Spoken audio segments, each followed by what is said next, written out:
Introducing Mike Tyson.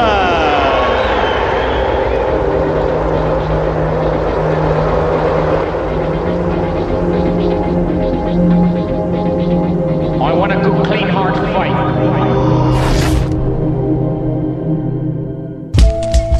In 1985, Mike Tyson turned pro and fought 15 times, winning all by knockout. Many of these opponents had stronger records and more experience than the 19-year-old, but they failed to challenge him. In 1986, the spotlight on Tyson increased dramatically, as did the quality of his opponents. His 20th fight was against James Tillis, who'd fought for the heavyweight title in 1981 and whose few losses were to champions. This fight is a significant moment in the history of the Dynamite Kid. There's the man who'll fight him today, 28-year-old James "Quick" Tillis of Tulsa, Oklahoma. 31 wins, 8 losses, 24 knockouts, now unranked, but he fought Mike Weaver for the WBA heavyweight title in 1981, and 5 of his 8 losses were to fighters who won world championships. And now, here comes 19-year-old Mike Tyson as he emerges from his locker room and comes toward the ring. You will note one of the characteristics which sets Tyson apart. He wears no robe. He wears no socks with his boxing shoes.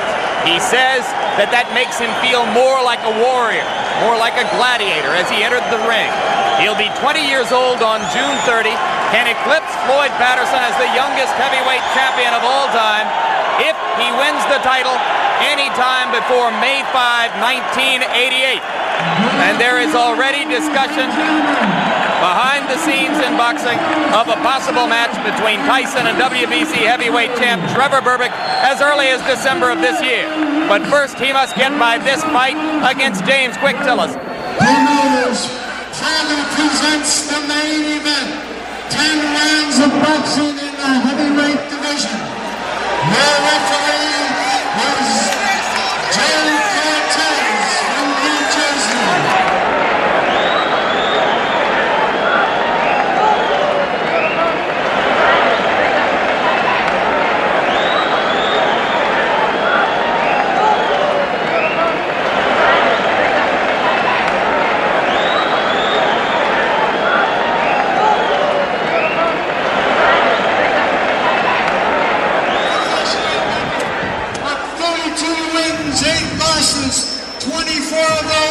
By knockout, James "Quick" Tillis. And in the blue corner, from Pittsburgh, New York. Okay.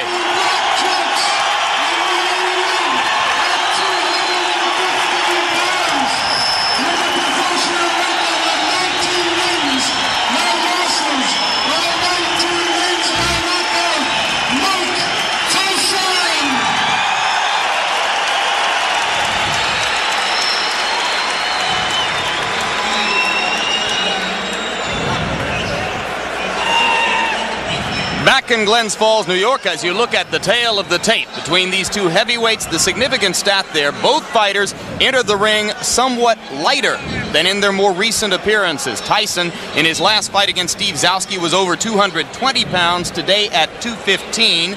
And Tillis, in his most recent bout with Terrell Biggs on January 25, fought at over 214 pounds. Today he is 207 3/4. The referee is Joe Cortez. There are 3 judges who will score the fight on the round system with supplemental point scoring in case of a draw. 3 knockdown rule is in effect. No standing 8 count. The mandatory 8 count is in effect. Tyson in the black trunks and James "Quick" Tillis in the white. Customarily, Mike Tyson does not feel his opponents out in round 1. He tries to take them out. He tried to take "Quick" Tillis out with that first punch he threw, and Tillis showed why he may be a little bit different. He moved right out of the way of it, and Mike missed by quite a bit. The key to the fight will be Tyson cutting off the ring and pinning Tillis in corners and on the ropes like he did right there. "Quick" Tillis is 7 pounds lighter than when he fought Terrell Biggs. That would indicate, the look of him would indicate he's in much better condition. I think the postponement allowed him to get in better condition, will allow him to move more. The question is, how long can he move? His record is he's dangerous early, Jim. can hurt you with either hand early in a fight, but has always faded and tired badly.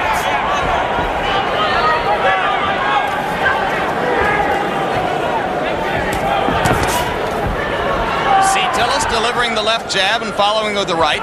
He is not running away from Tyson, and Tyson goes to work on the body. Some say that what sets Tyson apart is the intensity and the effect of his attack to the body. It is amazing to see such a young fighter understand so well the importance of body punching. Generally, it takes a veteran to understand that by punching to the body, you can take all that movement away from James Tillis, and that's what Mike Tyson plans to do. You saw Tyson with the left hook splitting Tillis's guard and getting the punch through moments ago as he had Tillis in the corner.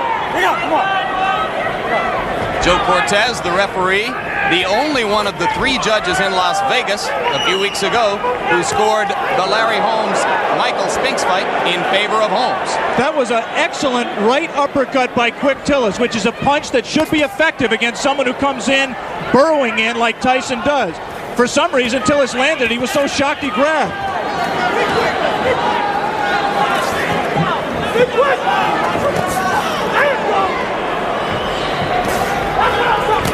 Quick Tillis cannot, in my opinion, win a decision in this fight, Jim. He has to try to take Tyson out while he's fresh. You see that Tillis grabs Tyson behind the head when he ties a fighter up. He customarily does it by tying them up behind the head. That will not deter Tyson from flailing away at the body, as he did right there. And Joe Cortez, the referee, quite properly did not break the fighters because Tyson's hands were not tied up.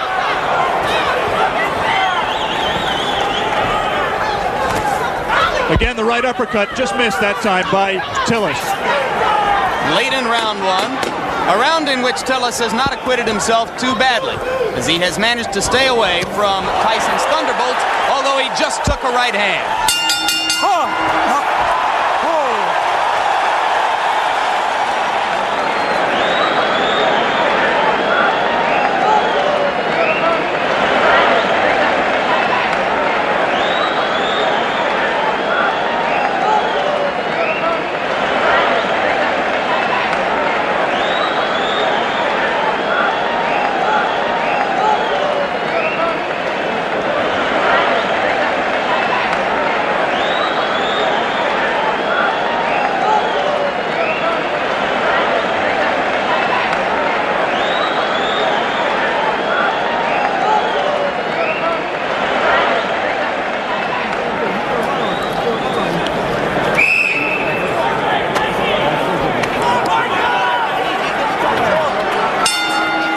Bring you back for round 2, and you hear the bell. As you saw, Tyson did land 1 punch after the bell had sounded to end round 1.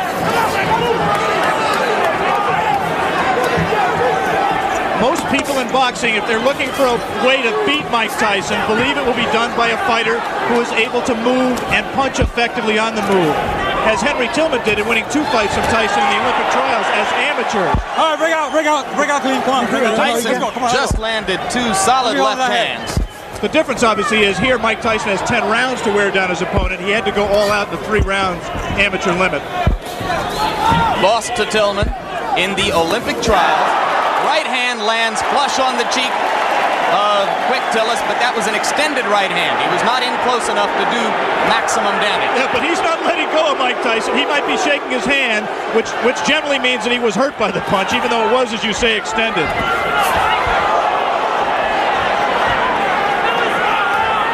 Simply a matter here of Tyson finding the range. He can't be too far outside, but he can't cut so close that he allows Tillis to grab him, as Tillis will always do when Mike lets him.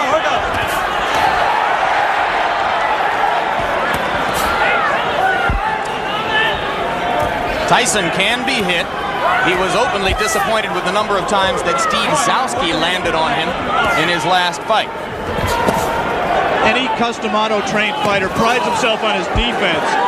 And Mike really was disappointed that Zowski hit him with some right hands, really silly right hands that he should not have been hit with. It was just a loss of concentration. The right hand by Tillis was blocked there.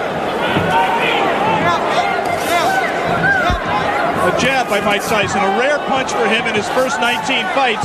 A punch that he is smart enough to know that he's going to need if he's going to move up to world-class competition. He's been using it more in training and says that we'll see a lot more of it in this fight. He just tried it there till Tillis knocked down 2 of them.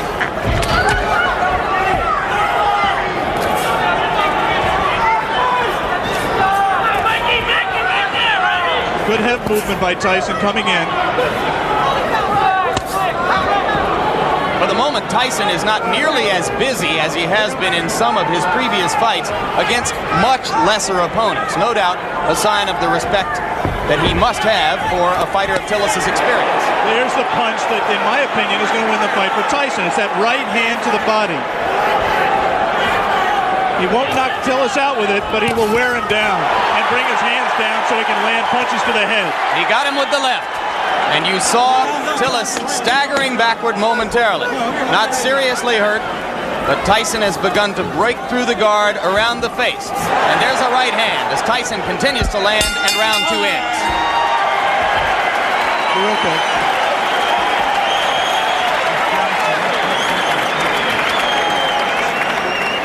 From the beginning, that's why I like that. Turn the supersonic on. Stop to the right hand. You're throwing the uppercut. You're throwing the uppercut. You're landing it, but you're not throwing the hook behind it. He's hooking for the hook and you land the uppercut. Okay? Double your jab. Take that half step and you throw the right hand. Okay, baby? There's a good shot to the body on this too. Seconds out. Seconds out. Back in Glens Falls, New York for the beginning of round 3. More than 8,000 people here in the Glens Falls Civic Center. Almost all of them rooting for the fighter that Upper New York State thinks of as its own Mike Tyson. Right now, all of the aggression is out of Mike Tyson. He is keeping his distance. He's trying to learn how to box with James Quick Tillis. It is not, or has not been to date, his fight. So if Quick Tillis has done nothing else, at the present time, he's taken Mike Tyson out of his game plan. Tillis tying Tyson's left arm up there. Tillis' trainer and co-manager Bo Williford said that he had been working with him for the last 6 weeks on tying up Tyson's arms. But that time, Tyson got the left hand through again after ducking a Tillis punch. Just one punch for Mike, and that's not typical. He has to put punches together when he gets inside. Keep busy. Outstrength Tillis on the inside and let his hands go. He is being considerably more careful than in his previous 19 appearances. Remember against Jesse Ferguson, that look at the hand speed by Tyson. That's one of the things that's astonishing, to see a man of this size and this build with such quick hands.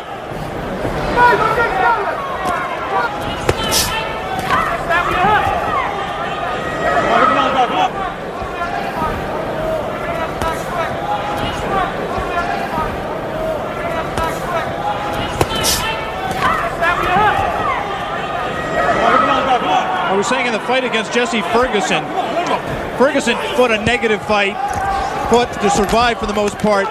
The punch that turned the fight around was a combination, actually, a right to the body and then doubling with it, coming right up the middle. Let him go. Looks to me like Tillis is open for an uppercut up the middle the same way.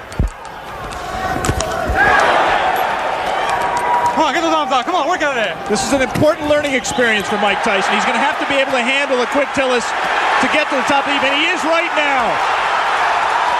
Tillis is making the mistake of trying to trade with Mike Tyson. He should be moving off the ropes. Instead, he got into a little bit of macho there, and Quick Tillis is not going to be around long fighting that way. Again, he scores with the right uppercut. Does Quick Tillis. Repeatedly, Tillis has scored with the right uppercut. But Tyson is beginning to wear down Tillis' defenses, particularly when he catches him against the ropes and then releases the hands. Round 3 coming to a close, and Mike Tyson warms to the task once again as the round comes to a close.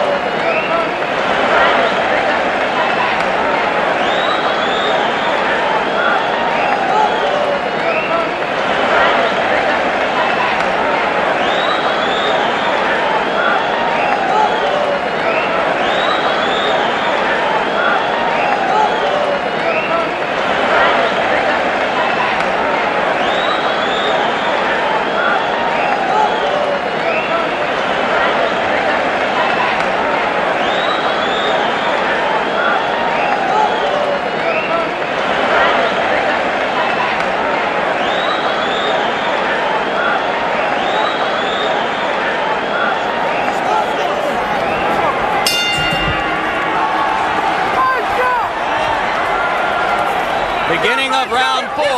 Jim Lampley with Alex Wallow in Glens Falls, New York.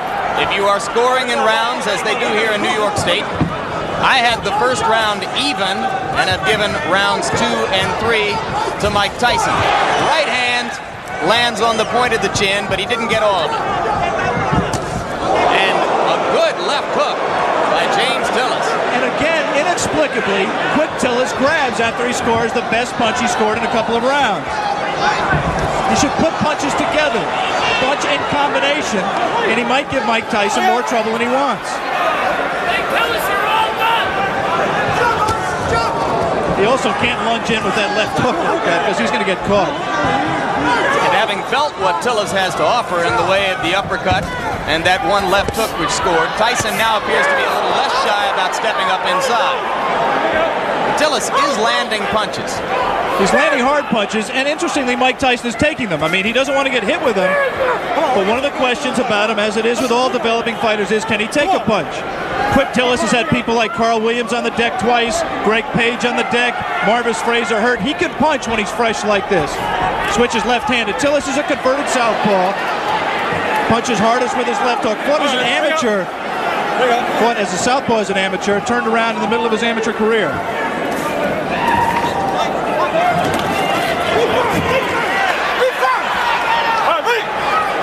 Both of those left hooks miss slightly for Tyson. Look how low he gets to duck under those punches. Extraordinary. Tillis could have butted him with his knee there. Right now, Mike Tyson is having problems solving James Quick Tillis. He doesn't really know the things that work for him normally are not working for him, and he's going to have to go to things that are a little bit more sophisticated. He's going to have to cut the ring off better, and he's going to have to find the range better. He just can't walk inside and let Tillis tie him up like that. Has to let his hands be busier, and at the same time avoid getting hit himself. As for Tillis's chin, you might note that a long time ago in 1981, he went 15 rounds with the very dangerous puncher Mike Weaver, largely by staying away. But on the other hand, he suffered a technical knockout in the first round against Tim Witherspoon 2.5 years ago. You'd have to say that is a fluke, the loss to Witherspoon. Tillis claims he slipped on some water in the corner and was distracted before he got punched. Again, he lunges in and gets caught! The left hand drops Tillis onto the seat of his pants as round 4 is coming to a close. I'm not so sure that his right foot wasn't stepped on, causing that knockdown. There was definitely a punch, but I believe that Tillis's right foot was stepped on by Tyson at the moment the blow landed.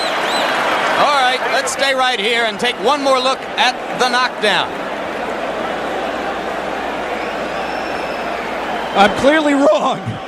That was just a clean punch. He was off balance. We said that Tillis could not lunge in with the left hook. He lunges in with the left hook. Tyson very cleverly slips it, comes back in a punching position and lands a left hook. That was not the full power of Mike Tyson, but Tillis had lunged, was off balance, and he was able to drop it. There is the Tyson corner. You see Kevin Rooney in the year of Tyson, another custom auto-trained fighter.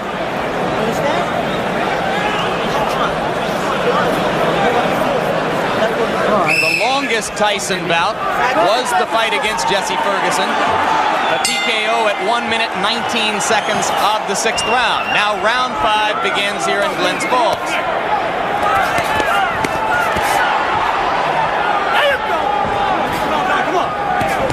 Tillis still willing to trade leather with Tyson. I don't think that was a punch. The knockdown punch was a punch that hurt Quick Tillis. It definitely got his attention, but he wasn't debilitated by it. It's not that was not looking. Did not look to me to be the beginning of the end. He might have learned not to lunge so badly with the left hand, though. And there you see Tyson whacking away to the rib cage with the right hand. Again, Cortez warns Tillis for holding behind the head. Tillis switches briefly to southpaw and goes back. And again, he holds behind the head. Mike Tyson is not doing his job in those clinches. His hands are free, but he isn't using them. Right there, there's no reason for Mike not to rip punches to the body. We talked about his ability as a body puncher. He has it, he just isn't using it. Right inside, right inside. All right, break up. Let's go, step back. Tillis turns away for a moment to spit, but so far he does not look hurt, as Alex pointed out. Looks rather fresh. Has had a tendency in the past to tire.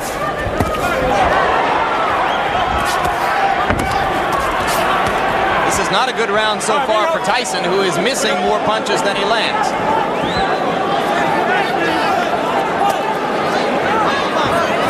And again, not busy in the clinch. That's frankly astonishing, because the opportunity is there for him to do a lot of damage. There, he gave a half-hearted effort at that combination we talked about, the right to the body and the right uppercut, but he didn't land it. Did land punches at the end of the flurry. And that's what he has to do with Tillis. He has to keep punching. He's just letting isolated punches go. Like a single left hook, nothing behind it. He has to punch in combination to be effective. There's a great tendency here to compare Tyson to another young heavyweight, Olympic super heavyweight gold medalist Terrell Biggs. Tillis extended Biggs to the full 8 rounds, where Biggs got the decision, and that was on January 25. Two good short chopping right hands by Tillis. Tyson waiting for Tillis to open up, and those two body punches did get Tillis' attention, and he grabs. Just the grimace on his face alone, I think, indicates that Quick Tillis was hurt by those two body punches. And the right hand got through the guard onto the cheek of Tillis, who looks a little the worse for wear now in the last minute of round 5.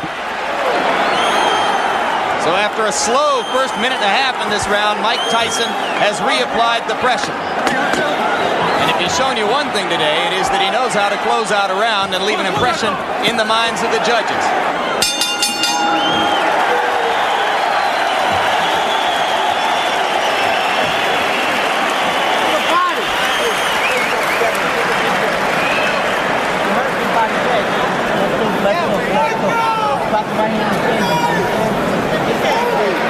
Spirit time. Spirit muscle. Holy Ghost time. Come on, man. Tip, tip, tip. Just tip. Don't try anything. Just tip. Then when you feel, let it go. Okay? Uppercut. You did it good that time. You hurt him with that uppercut. Now, don't be careful with that quad left hook. We are back for round 6.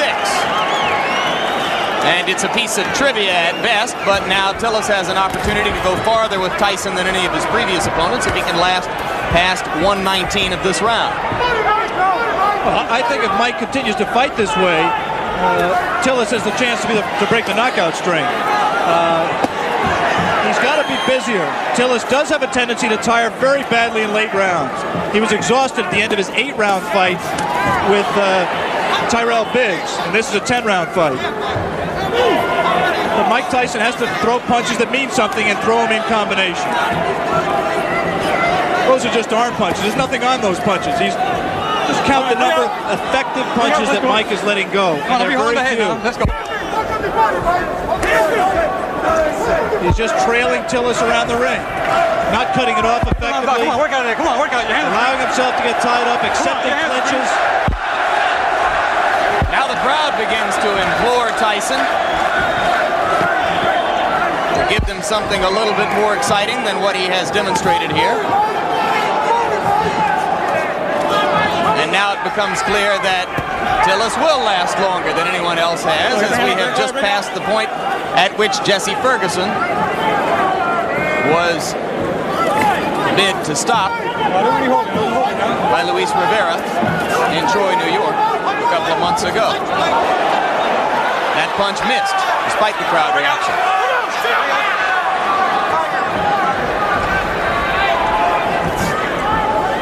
Since we are talking about the possibility of the fight going the distance, scoring at the halfway point, I've given Tyson 3 rounds, Tillis 1 round, and 1 round even. I did not score the 4th round, which was the round in which a knockdown, a 10-8 round for Tyson. I only gave it a 10-9 round for Tyson because of the fact that Tillis was dominating the round up to that point. The point system is, of course, supplemental only. The round system stands up unless there is a draw. Personally, Alex, I have it 4-0-1 for Tyson. I've not given Tillis a round. All right. Let's go. Come on, There's two ways of looking at what Mike is doing. One way is to say that he's pacing himself, he's waiting for the opening. The other way is to say that he's getting frustrated and getting taken out of his fight. There was moments ago a brief combination to the body of the kind of rapid-fire punching that you expect from Tyson, but that was one of a very few times, perhaps the only time in the bout when we've seen it. But again, he comes on at the end of the round. We are all the way through round 6. Mike Tyson and James Tillis.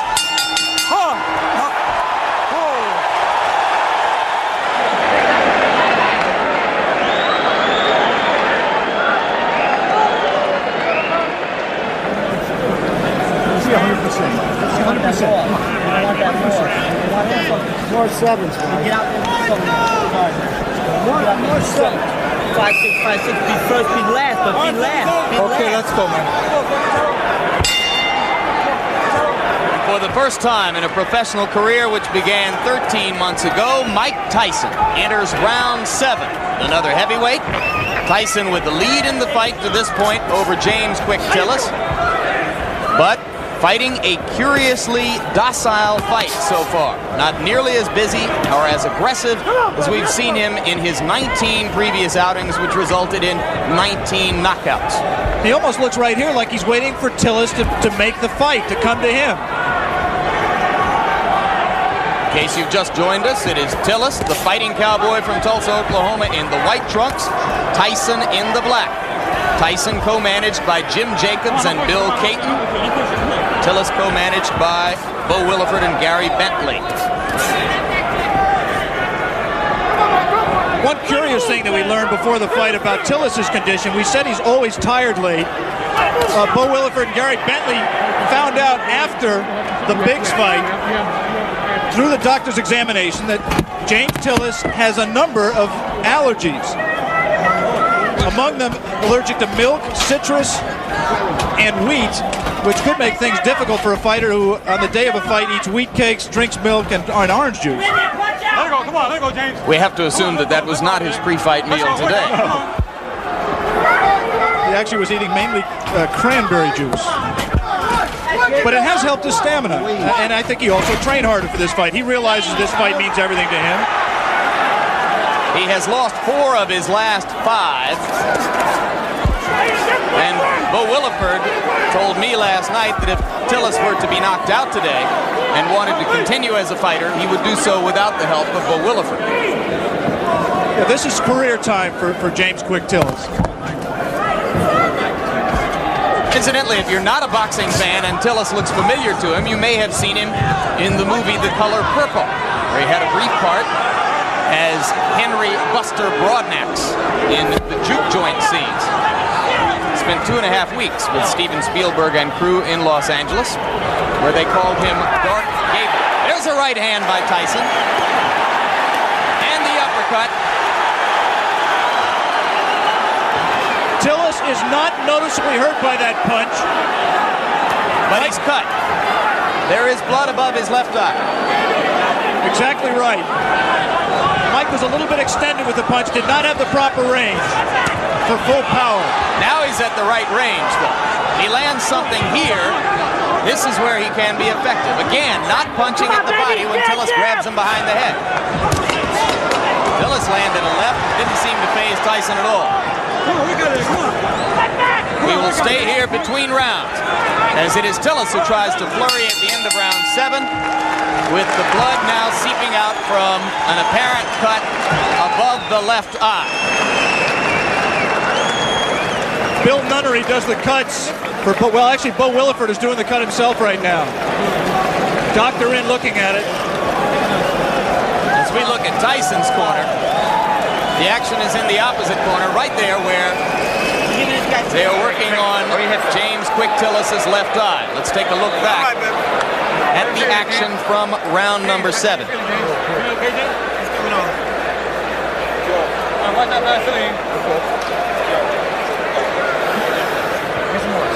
You see what Tyson did there. He scored the right hand to the body, missed with the right uppercut that we thought he could land if he kept throwing it, but continued to punch. And eventually that will pay dividends. He has to continue to back up Tillis and continue to cut the ring off on him to be able to score effectively. I want to give James Quick Tillis credit. He's been in with a tough young bull, and he's fought harder and stronger really than I've ever seen him fight in his career, including the time he fought for the title. He is showing something that a lot of people have questioned over his career, and that is his heart. He's cut, he's taken some brutal punches, and he is fighting back, moving and still trying to win this fight. One of the greatest trainers in the history of the sport openly questioned Tillis's heart while he was working with him. Angelo Dundee worked with Quick Tillis for the Weaver fight and some subsequent fights. He finally just gave up. He said James had no spirit to fight. Tillis told us in the pre-fight interview that he found that spirit. Didn't know why he'd never had it, but said he found it for this fight. He was going to be a different fighter, and he has been. You cannot question his courage or his commitment today. He has been there from the opening bell. He has not run away as he did 15 rounds against Weaver in 1981.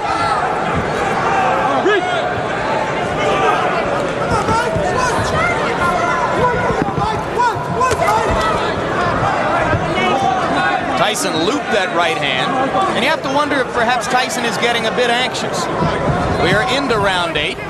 The knockout string has been a prominent part of the marketing and publicity which has surrounded Tyson's rise. It won't be quite the same if he's 20-0 with 19 knockouts. There's no question that up till now, if the fight continues this way and goes to a decision, Tyson, in my opinion, will win the decision, but the Mike Tyson mystique will suffer. He has not scored a knockout. He has not really hurt Quick Tillis, even though he has knocked him down and cut him. And he's let Tillis stay in the fight when other fighters, such as a Tyrell Biggs, really had Tillis out of the fight and in more trouble. In fairness to Tyson, we should repeat, Tillis appears to be in much better condition for this fight. Could that, in fact, Alex, be good for Mike Tyson? Yeah, I think ultimately you're exactly right, Jim.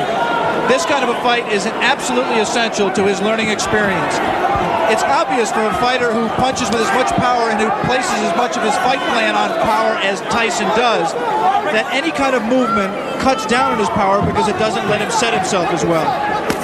It was inevitable that he was going to have to learn how to fight a guy who could move and box.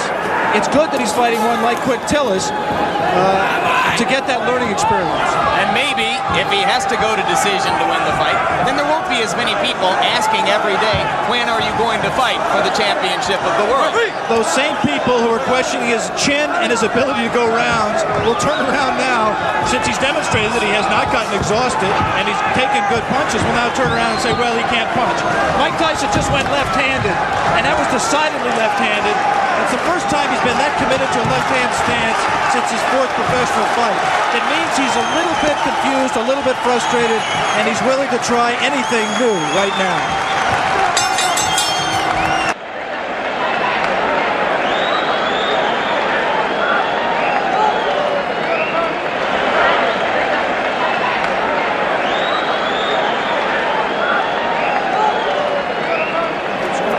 Fights up for grabs, man. Fights up for grabs right here. Come on, you gotta pull it on. Jab, get in, put pressure on behind the jab. Don't walk straight in. You're not moving your head, get the jab. You're not gonna move your head, you gotta punch. You gotta just keep punching. Exchange with this guy. Yeah, we can hear that now. You move your head, come up, punch. Fight wide open.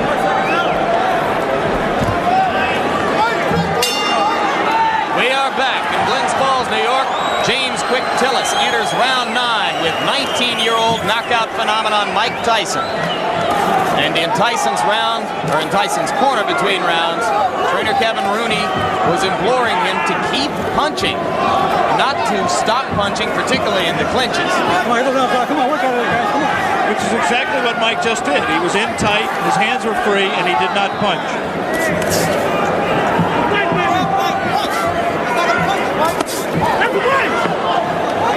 This Mike Tyson looks very much like the Mike Tyson who lost 2 close decisions to Henry Tillman in the heavyweight trials for the Olympic Games in 1984. He is confused by the movement. The movement does not allow him to hit a stationary target, and therefore he can't set himself as well. We have not seen the evidence of the jab that Mike Tyson said we would see. And Henry Tillman recently scored a first-round knockout over Bash Ali in a cruiserweight fight. Could he be, in his own way, Alex Wallow, progressing at just as impressive a rate as Tyson? Well, Henry Tillman was very impressive winning the North American Boxing Federation Cruiserweight title by scoring a sensational first-round knockout over Bash Ali, as you pointed out. It's difficult to judge.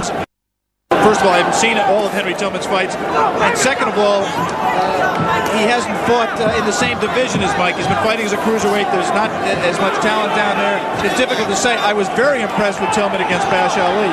He will be inevitably a future opponent of Mike Tyson, as will Terrell Biggs and a number of other these young heavyweight prospects. Coming up immediately after this fight, our coverage of the Kentucky Derby, beginning of ABC Sports, run through the Triple Crown this spring. Right now we are in round 9. Mike Tyson well ahead in the scoring, or so we would judge it, against James Tillis, but looking for a knockout to keep his 19 knockout string alive. I'm not sure he is looking for a knockout, Jim. I mean, he certainly isn't fighting like someone who is. It's possible that, number one, he doesn't know how to knock Tillis out. Tillis has presented a problem to him in terms of power punching that he can't solve. But secondly, it's also possible that Mike Tyson is interested in how he is going to react to fighting rounds. He's heard all the doubters say he can't go 10 rounds or 15 rounds, and maybe he's in the back of his mind trying to find out exactly how he is going to respond in that kind of a fight that he is in no danger, in my opinion, of losing. Maybe in the front of his mind. 22 seconds remaining in round 9. More and more it looks as though Tillis is going to be able to go the distance. And Tyson again is not busy during the clinches when his hands are free and he has a chance to punch. Landed a right hand on Tillis' nose, but again from a long enough distance that it didn't damage Tillis.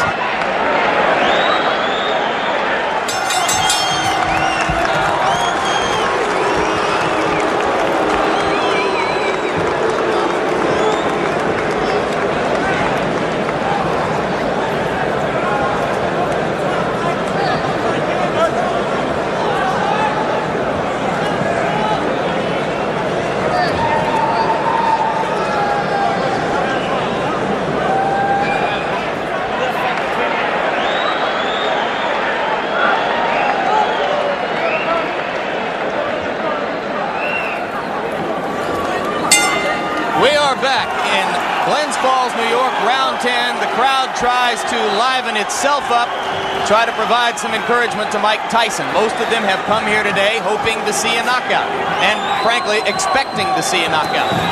Tyson tries to deliver with the right hand and steps in and throws the left. Tillis again ties him up.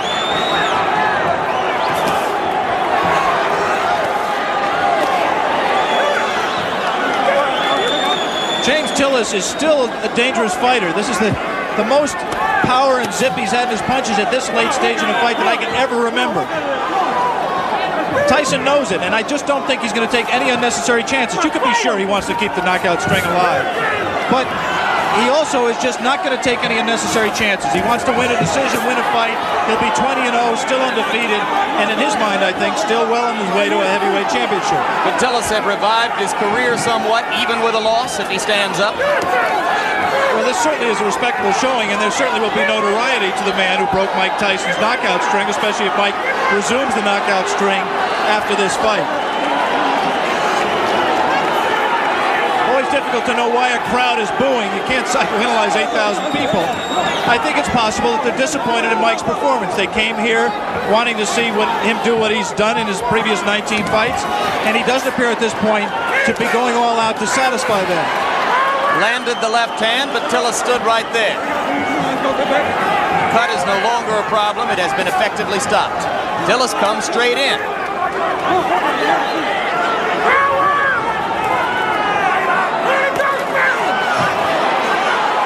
And now Tyson, one of the few times we've ever seen him swinging wildly. Good left hand. Tillis is still there. Come on, we got it.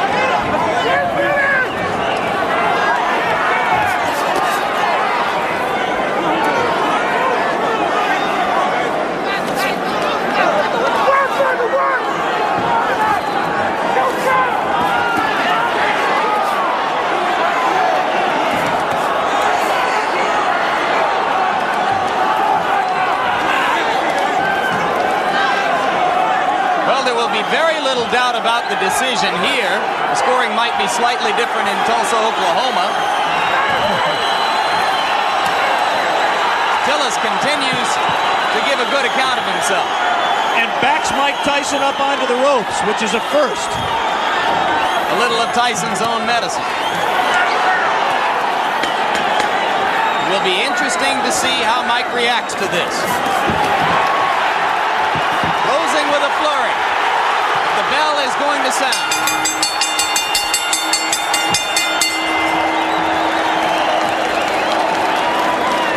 Big smile on the face of Bo Williford as he steps into the ring. I think he's quite proud, win or lose, of James Tillis. Mike Tyson comes back and gets wiped off by Kevin Rooney. We will have the decision very shortly.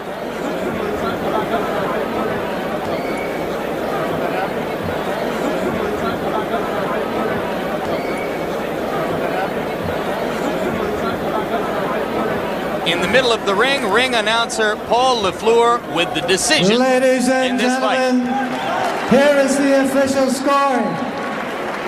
Judge Bernie Friedkin scores it 6 rounds to 4. Judge Al Reed scores it 6 rounds to 4. Judge Tony Moretz scores it 8 rounds to 2. For the winner by winner in this decision and still undefeated, Mike Tyson. So for 19-year-old Mike Tyson, moved the record now to 19, or make it 20 wins, no losses, 19 of them by knockout.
Best thing for you that he stood up like you did. It's the only way you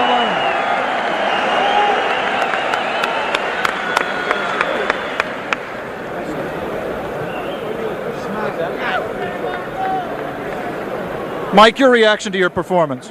Well, I thought myself it was the best performance in the sense that I went 10 rounds and I don't feel tired at all. But I was just a little leery about going to 10 rounds. Even though I was sure I could go, but I just was a bit leery about going there. And now that I know I can go to 10 rounds, I fought a guy that people don't understand was up for this fight. To the best of his life, he was in the greatest shape of his life, and he was prepared to fight. Mike, my main criticism of your performance would be that you didn't put punches together like we've seen you do in the past. Was his movement a problem? No, it's not that the movement was a problem. It's just that I was a little leery about the rounds, and he was running. And I knew it was looking good to the crowd that he was doing something, but I know from professional fighting, he can't win a fight by running. How disappointed are you that the knockout string is over? Not at all.